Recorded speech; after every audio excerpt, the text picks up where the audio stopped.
এই সূরাটি শোনার সাথে সাথেই চারদিক থেকে খুশির খবর আসতে শুরু করবে।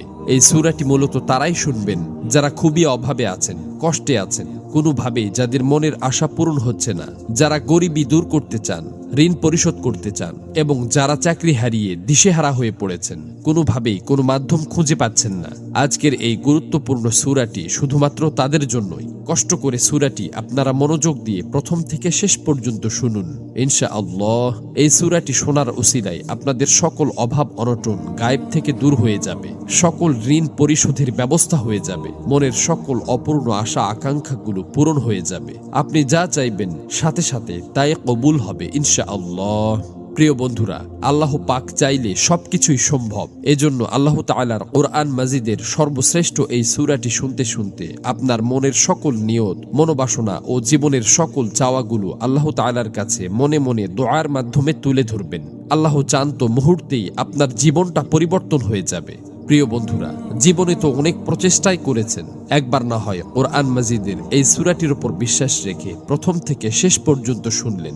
এই সূরাটি শোনার পর আপনি নিজেই বাধ্য হবেন আমার জন্য দোয়া করতে। এই সূরাটি এখন পর্যন্ত লক্ষ লক্ষ কোটি কোটি মানুষ শুনেছে এবং সকলের ভাগ্য অলৌকিকভাবে পরিবর্তন হয়ে গেছে। আমার কথা বিশ্বাস হচ্ছে না? তাহলে সূরাটি একবার শুনেই দেখুন। এই সূরাটি মূলত কোরআন মাজিদের অন্যতম গুরুত্বপূর্ণ ও পাওয়ারফুল একটি সূরা। সূরাটি এ পর্যন্ত যতজন শুনেছে ততজনের সকল নিয়ত আল্লাহ তাআলা পূরণ করে দিয়েছেন। মনের ইচ্ছা পূরণের জন্য এই সূরাটি সর্বশ্রেষ্ঠ সূরা। আমি শুধু মুখেই বলছি না, সূরাটি শোনার পর আপনারা নিজেরাই প্রমাণ দেখতে পাবেন। এজন্য কোরআন মাজিদের উপর বিশ্বাস রেখে দ্রুত সূরাটি একবার শুনে নিন। ইনশাআল্লাহ সাথে সাথেই রেজাল্ট পাবেন।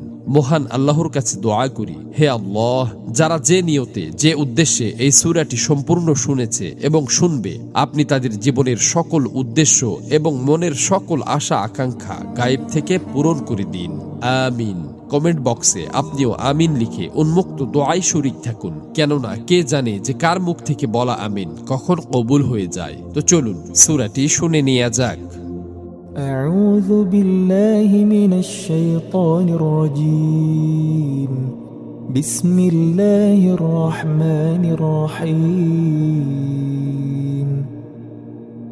يا أيها الذين آمنوا أوفوا بالعقود أحلت لكم بهيمة الأنعام إلا ما يتلى عليكم غير محل الصيد وأنتم حرم إن الله يحكم ما يريد يا أيها الذين آمنوا لا تحلوا شعائر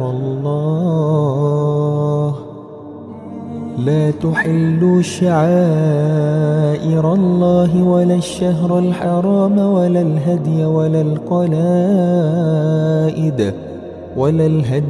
القلائد ولا